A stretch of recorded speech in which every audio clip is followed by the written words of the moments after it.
ดูอ๋อมวยบิลปูลปิลมวยบิลปูลปิลมวยบิล พ่อ ปูลปิล มันแบบนั้น เอาแหวนบอก กระเดือนน่ะนะ บ่โอ้ กระเดือนกระดึบน่ะนะ ตาเอิงตาเอิง ถ้าไทย บ้าวแล้วเข้าใจผิดมาตลอดว่านี่คือถนนแต่บ่แม่นถนน เหมือนถนน เห็นป่ะข้างหน้า คันหน้า ข้างหน้าบ่พี่น้อง กันหน้า อ้าว เอ้าจะไปเบิร์นข้างหน้าจะได้ทางนี้กันหน้า อ้าว อ่ะ ทางนี้กันหน้า เอ้า พาไปเบิ่งเนี่ยพาไปเบิ่งทางแหน่ล่ะพาไปเบิ่งบ่เคยมากันได้นี่บ่เคยมากันได้นี่ทางนี่ โดย โอ้มันยังอันนี้มันยังนี่ น่าจะเป็นคลองน้ำบ่ บ่ โดย โอ้โหอันนี้ทางไปหน้าบ่นี่ทางไปหมู่บ้านทางไปหน้า ไป บ่ล่ะ นาประเทศไทย โอ้ทางไปหน้าบ้านน้องขวัญคือบ่เป็นแนวนี้ แม่นแตกต่างกับบ้านน้องขวัญหลาย อันนี้ขามาบ่พอๆกับไอ้2กิโลเลยนี่ โด แต่ ย มันยังคือแบบโอ้โหบ้านเพิ่นคือปานนี้แท้บ่น้องล่ะ แม่น อ๋อตัวมันยังอันนี้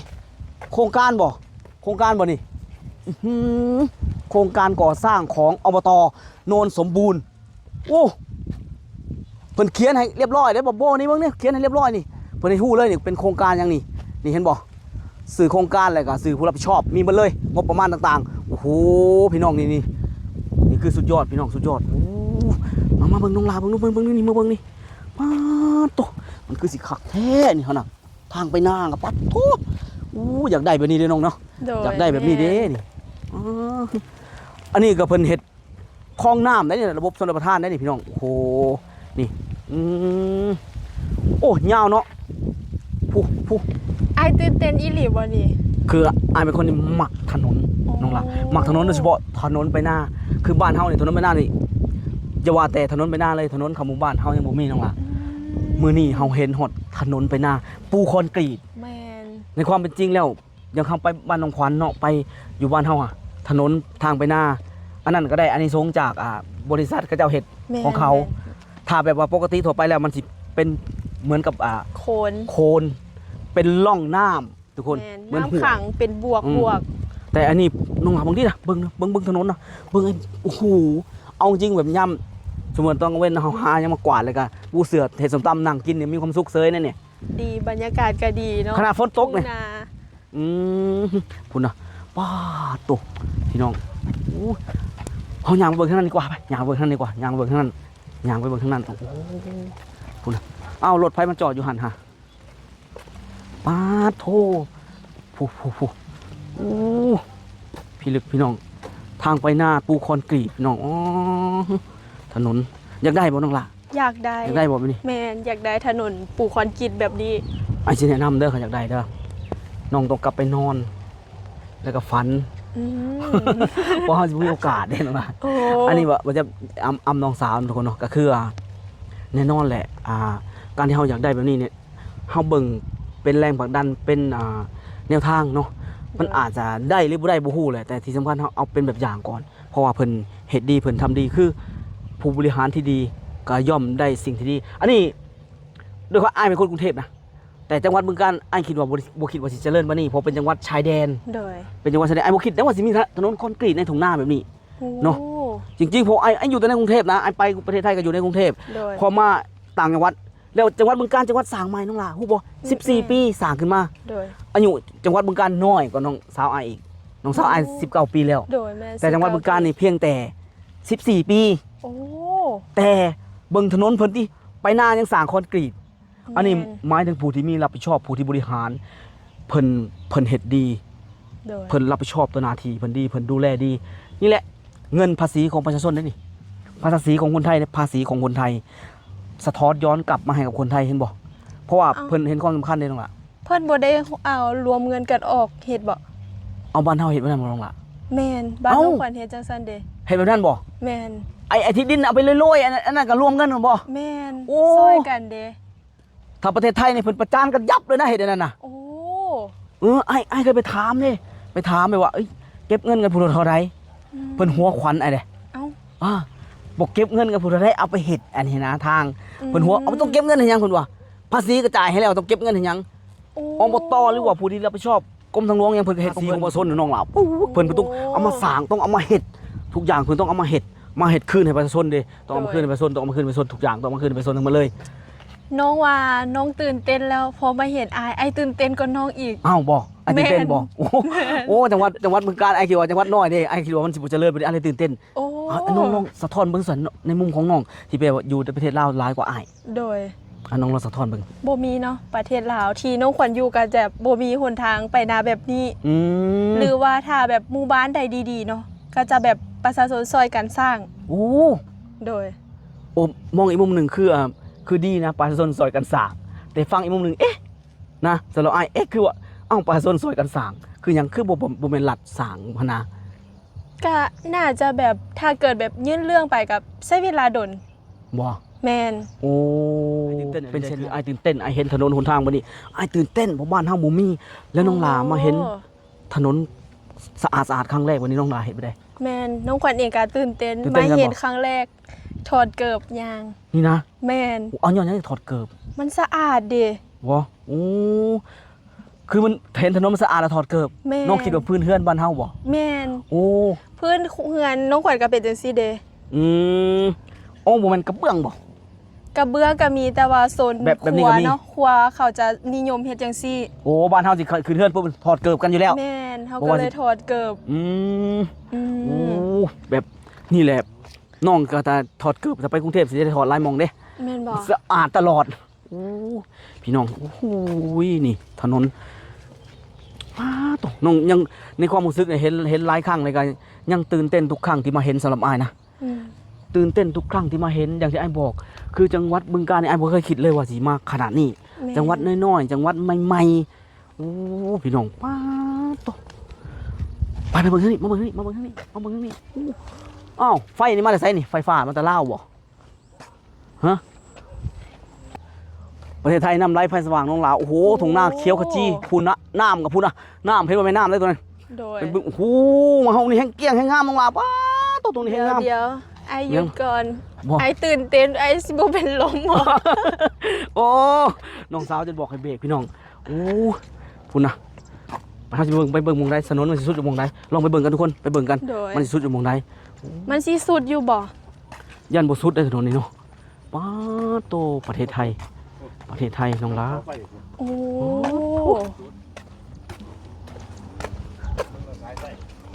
นั่งเล่นก่อนบ่นอนสักบาทนี่คืองามคักแท้ถนนนี่โอ้โห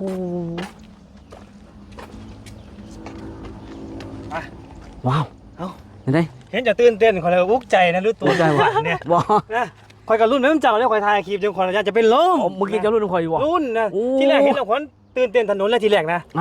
ตื่นเต้น มา ตื่น พ่อ เต้น ว่าแจ๊บตื่นเต้นอีกแล้ว พ่อเห็นเบาแจ๊บแล้วตื่นเต้นเบาแจ๊บหลายกว่าถนนแม่นบ่น้อง แม่นบ่ โอ้เอารุ่นมาแล้วสิเป็นยังไงคือเป็นรุ่นนะปกติ รุ่นเราเว้าหลาย โอ้อย่างเราเป็นลมนะสิบ่ แม่น อ่า เรากับผู้หญิงเราสิพาจะไปโรงพยาบาลเดี๋ยวใดเราก็เป็นลมนะ พอคือว่าน้องขวัญยังไปบอกบ่เคยเห็นบุคลิกของหมอแจ๊บเด้ในการพ่อถนนที่ว่ามันแบบนี้มันเป็นแบบนี้ หายใจก่อนหายใจก่อน อ๋อ หายใจซะก่อนจังค่อยเว้าน้องขวัญนี่คือถนนนี่น้องขวัญ โดย ถนนเด้ถนนนี่น้องบ่เป็นสนามฟุตบอลนี่ดิบ่แจ๊บ บ่น้องขวัญคิดว่าเป็นเพื่อนๆนั่นแต่แรกกัน โอ้ติ สิถอดเกิบ แมนถนนเข้าใจผิดกันหมดแล้ว ไม่ยัง ท่าน คันหน้า โอ้โห ข้างหน้าบ่นี่ ข้างหน้า บ่ โอ้คือสิแม่นคือเราว่าเนาะ เนาะ เสื้อว่าข้างหน้า ทางนั้น คนไทยเขาตีเส้นจราจรเนี่ย โอ้อ๋อนี่เป็นทางไปหน้านะ โอ้บ่แจ๊บ ฮะ บ่แจ๊บบ่าวลาวเข้าใจผิดมาตลอดว่านี่คือถนน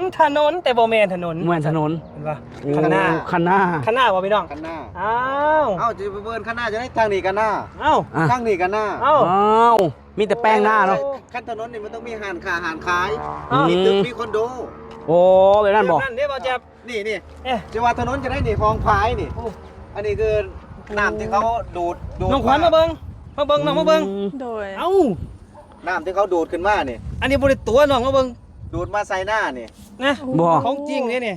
โอ้ยนะ เพราะฉะนั้นแล้วจุดนี้โมเมนถนนนี่พี่น้อง บ่ อันนี้คือขั้นหน้านี่เห็นบอกมันแสกระหวางก้างอ่ะ พอเจียม ทางนี่ขั้นหน้า พอแก้มน้องขวัญ FC คนไทยมันเบิ่งเฮานี่เพิ่นสิว่าเฮาผีบ้าเด้ เพิ่นบ่ว่าดอก เพิ่นบ่ได้ว่าผีบ้า เพราะยังเมื่อวานนี่เฮาให้ บ่ เบิ่ง แม่ เรื่องถนน นเพิ่นว่าเฮาผีบ้ากะสร้าง อ๋อ แต่ศรีธัญญาเอื่นเฮาว่าคนไข้ โอ้ยก็บ่คือเก่าหั่นแล้วคันนั้น โรงพยาบาลเพิ่นจะว่าเฮาคนไข้เด้ บ่ เพิ่นบ่ได้ เพิ่นสิเว้าแต่เว้าแต่กับบ่โบเด้น้องขวัญแล้วก็ตื่นเต้นในแบบที่เราเห็น บ่ ตื่นเต้น ตื่นเต้นบ่ ตื่นเต้น เอ้าเพื่อเป็นการเฮ็ดให้เฮาผ่อนคลาย หาย บ่ ตื่นเต้นบ่ เอ้า เต้นท่านึง มันก็ต้องบาโบเป็นคนนำ เอาไว้มันบ่ เอา เอาเขาดนตรี1 2 3 ฟังสะเด้อน้องลา เฮ้อ เดือนหก ยังมันทาคิงคองง่ายบ่ได้แล้วบัดนี้ทาคิงคองง่ายเมาเหล้า น้องคอนหาไม้เนี่ยหาไม้เนี่ย หยุด ทาคิงคองง่ายทาคิงคองง่าย หา บ่ ไม้ ได้เล เนี่ย ยหาไม้เนี่ย หยุดก่อนหยุดก่อน กลับมา อันนี้ฉลองบ่ อันนี้ นี่ ทาคิงคองหรือเมาเหล่า คิงคองเมาเหล้า น้องขวัญว่าท่าอีหยังเมื่อกี้นี่ บ่ฮู้ คิงคองเมาเหล้าแน่นอน เอาตื่นเต้นวะเฮ้ย ตื่น เต้น เต้ วะ น เฮ็ดได้ตื่นเต้น น้องอาจจะบอกน้องตื่นเต้นแต่น้องบ่อยากเต้น น้องตื่นเต้นบ่ ตื่น เฮ็ด เต้น ให้บอกจับน้องตื่นเต้นให้เจ้าเด้ซอยน้องเนี่ย ก็แล้วแต่น้อง น้องมีความสามารถพิเศษบ่ บ่มี บ่มี อื โอ้ ม น้องมีแต่นอนเก่ง บ่น้องเป็นผู้หญิงน้องเป็นคนที่สุภาพ โอ้โหนี่แก่ต่างน้องอีล่ะ บ่ แห่งต่างน้องอีล่ะ เพราะว่าในช่องน้องสิแบบว่าเป็นเช่นนั้นเด้ โอ้ แต่ เอาสิท่านเต้นแทนน้องเนี่ย เต้นมาได้ อาท่าใหม่เด้อ ถ่าได้ เอาท่าใหม่เด้อ เอาถ่าโจ๊ะๆนั่นติอ่า ตึงตึงตึงตึงตึงตึงตึงตึงตึง ดูมันตึงมันคือมันสปีดมันสิเร่งสปีดเด้อนี่อ่า เอาสิเอาท่าฝึกสอบของทหารเขมรนึกบาดดิดู อ๋อ โอ้ มวยบิ โอ้ ลปุยมวยบิลปุยบิลมวยบิล พ่อ ปุ พ่อย พ่อ บิล มันแบบนั้น เอาแว่นบ่ กระเดือนน่ะนะ บ่โอ้ กระเดือนกระดึบน่ะนะ ตาเอิงตาเอิง ถ่าเอิงถ่าได้ เอา1 2 3 สาม บ่จื้อถ่าเอิง เอ้า บ่จื้อ เอาตาเอิงกับวิดพื้นแล้ว โอ้วิดพื้นได้ได โอ้ วิดพื้นเด้ โอ้ อ๋อจื้อว่าให้ได้เบิ่งแน่ ไอพ่อว่าขวัญในสิบาพี่บ้านะ บ่ ท่านผู้ชมนะที่ว่าบางคลิปครับบ่าวบอกก็บ่าวแจ๊บนี่ ส่วนในคอมเมนต์เนี่ยก็จะสิมัน เอ ใส่ อย่าสิมันใส่นะ อ่า ทุกอย่างนี่มันคือการอินเตอร์เทนนะฮะ อืม บางทีเราอาจจะเห็นถนนอยู่แล้วนะแต่ว่าถ้าเขามารีวิวถนนนะเฮ้ยนี่ถนนนะเจ้าสิเบิ้งคอยบ่ บ่เบิ่ง เอ้าเฮ็ดจะได้สัน มันก็เฮาก็ต้องแบบเพื่ออรรถรสในการรับชม เราก็ต้องใส่อะไร มัน เข้า ต้ ไป องมี บ้าง ว่าว้าวถนนจังสิเนาะ แต่ในความตื่นเต้นนี่มีจริง ๆ ทุกคน โอ้ มีจริง ๆ เพราะว่าภาคแรกพวกเราไปให้ดูแล้วว่าเฮ้ยทำไมเราถึงตื่นเต้นกับถนนที่มันมีเยอะแยะในประเทศไทยเช่นนี้ บอกน้อง นะ บอก แต่ว่าเห็นว่าเมื่อวานที่เราไปน้องล่ะไปกันที่บ้านเฮาเนาะมันก็สิมีแต่ทางแดงๆอันนั้นเป็นทางคนอื่นอีกในบ่ได้เฮ็ดเองมันบอกพอมาที่นี่มันต่าง จับ กัน ก่อนให้น้องเว้าแน่ตอนนี้ อ่ะ ให้น้องเว้าแน่ น้องตัวนี้น้อง น้ บ่ อง ไหว ตื่นเต้นบ่ ตื่นเต้น ตื่นเต้นได้คือยังถูกบังคับมาเอาที่นี่ เอาบ่ได้ถึกบังคับเนาะ เอาปกติเวลาน้องตื่นเต้นน้องสิแสดงอาการแบบใดโอ้โอ้อันนี้เหยียบหนามบ่หรือยังเนี่ยคือทานี่ บ่ได้เหยียบหนาง อ๋อทาตื่นเต้น อืม อันนี้คือทาตื่นเต้นน้องขวัญเด้อเอซี่น้องขวัญที่เบิ่งอยู่ตอนนี้บ่มันแกล้งน้องเด้บ่มันแกล้งน้องเด้แกล้งบ่ แต่ FC น้องขวัญอาจจะโกรธบาโบ โอ้โห เพราะว่าพยายามใส่ยังให้น้องเกินที่น้องเคยเฮ็ด อย่าไปเสือมันหลายอย่าไปเสือมันหลายแต่อย่าไปเสือมันหลาย อย่าไปเสือบักโบบักแจ๊บเลยกันสิว่าสินะ ทุกอย่างมันคือการแสดงนะทำเคยเบิ่งหนังบ่ เคย หนังมีตัวร้ายบ่ มี มีบ่ มีตัวร้ายตัวตลก เออ แล้วก็พระเอกนางเอก ก็แบบนั่นแหละพี่น้องเลยนะ อืม อรรถรสในการรับชมในการรับแสดงน้องล่ะ โดย ทุกข้อเว้าที่อ้ายบอกไปนี่อย่าถือสาหาความเด้อ ม นะ โดย ไม่ใช่ว่าจะโกรธเหมือนเมื่อครั้งก่อน อ๋อความสัมพันธ์เราจะห่างไปดิ ใช่ มันบ่ได้ดิ บ่ได้เด้นั่นแหละ ความสัมพันธ์ เพราะฉะนั้นในคลิปมันก็คือคลิปมันคือคอนเทนต์ คื คือ คอนเทนต์ใน การนำเสนอเนาะการนำเสนอรูปแบบการนำเสนอ แต่ที่สุดแล้วหลังไมค์ทุกเราก็ต้องเป็นพี่น้องกันเหมือนเดิมทุกคน เคยเบิ่งคลิปอ้ายบ่กับบ่าวแจ๊บบ่ เคยเบิ่ง บ่เคยเบิ่งเคยสงสัยมันตลกมันตื่นเต้นอีหยังกันดอกกระเดียแต่เคยคิดอยู่บ่ ก็บ่คิดเนาะแต่ว่ามันก็แบบความจริงบ่ที่แบบเฮาจะแบบเห็นอีหยังที่เฮาบ่เคยเห็น อืม ก็จะมีความที่ตื่นเต้นแล้วก็แปลก อ๋อเดี๋ยวสินอนก็ได้เพราะว่าน้องขวัญเพิ่นบอกแบบ1 นาทีเลยมันสิไป3ค่ำเด้ เราต้องนั่งขาดู อันนี้คือว่าโดยความที่บาโบบาแจ๊บเป็นคนที่สองคนนี่เขาสิว่าตลอดอุ้ย โอ้ มา เออ ลิ้นพันกันแล้ว อ๋อ นะ ลิ้นพันกัน ในขณะที่น้องขวัญนี่เว้าด้วยการมีสติทุกคำพูดต้องคัดกรองออกจากความคิดความรู้สึกจริง ๆ ในขณะที่เบาแจ๊บกับโบใช้สัญชาตญาณในการพูด บางทีความคิดไปแล้วคำพูดไปไหนไม่รู้ นี่คือความจริงครับทุกคนเนาะอ้าวบาโบคลิปวิดีโอนี้ถือว่ายังพอสมควรเลยนะ อ้าวถนนดีๆ ถนนอลังการกับผู้สาวงามๆกับผู้สาวลาวมาพิสูจน์ความจริง ครับ ตาสว่างแล้วหรือยัง ตาสว่าง เออ คือเขามันตาสว่างเลยกัน โอ้ อิจฉาตาร้อนมาโดยตลอดโอ้โหแมน พ่อให้ สะ น้อง ออน บอก สะออน แม่น้อง โดย สุดท้ายแล้วฝากคลิปวิดีโอไว้อ้อมพวกผมจะ FC เฮาแน่ไปแล้วเด้อจังสินะไปแล้วเด้อจังสิ สไตล์น้องสิให้ถามเบิ่งนี่เบิ่งน้อง กะ เนาะ ฝากเนาะพี่ๆ FC ทุกคน ม ติดตามรับชมคลิปวิดีโอ โอ้โห กดไลค์กดแชร์เป็นกำลังใจ โอ้ ให้แน่ โอ้ โดย ก็สำหรับคลิปวิดีโอนี้เนาะทั้ง3คนสตอรี่ชีวิตบ่าวแจ๊บบาวโบโซลาเซคลาวและก็น้องขวัญสาวลาว โดย ทุกคนก็ฝากไปกดตามกด Subscribe ทุกคนเนาะสำหรับมื้อนี้เฮา3คนลาทุกค อย่าน ไปก่อน ฟ้าวสำหรับท่านที่บางรายชื่นชอบผลงานของน้องขวัญก็อย่าลืมไปกดไลค์ให้กำลังใจน้องขวัญทางช่องน้องขวัญ สาวลาว สาวลาวกันแล้วกันนะบ่ต้องมากดให้บ้าบอกกระซังบ่หรอกกดน้องขวัญผู้เดียวเนาะไปแล้วเด้อบ๊ายบาย โดย บ๊ายบาย ไปไหนเนี่ย สวัสดีครับผมสวัสดีครับผม ไปเด้อ ปลาแล้วปลาน้องมาแล้ววันนี้หัน โอ้ยมาก่อน